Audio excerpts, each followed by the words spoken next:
Hello student, today we are discussing the A standard chapter number 15 area chapter, in which the practice set number 15.1.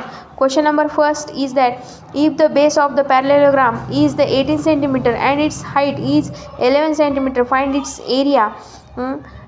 या क्वेश्चनमध्ये आपल्याला पॅरलेलोग्रामची base आणि height दिलेली आहे. Parallelogram means समांतरभुज चौकोन.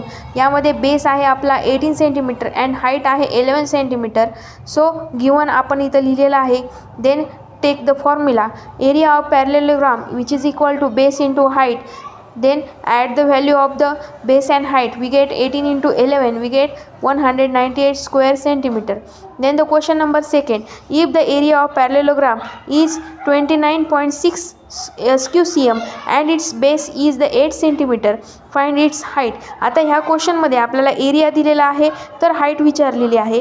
ह्या क्वेश्चनमध्ये area of parallelogram is the 29.6 SQCM means square centimeter and the base is 8 centimeter. What is the height?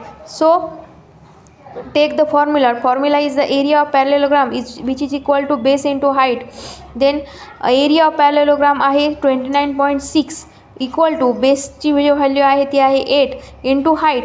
हाईटसाठी formula आपल्याला फिरवायचा आहे. हाईट जर इकडं घेतली तर एरिया जो आहे त्याच्या बेसला काय येईल, हा बेसची व्हॅल्यू येईल. So 29.6 divided by 8 which is equal to 3.7 centimetre. Then the third problem is the area of parallelogram is 83.2 SQCM. If its height is the 6.4 centimeter, find its length of its base. Then आपले दिलेलं आहे given जे आहे ते आहे area of parallelogram which is equal to 83.2 SQCM, height 6.4 centimetre and base आपल्याला विचारलेला आहे.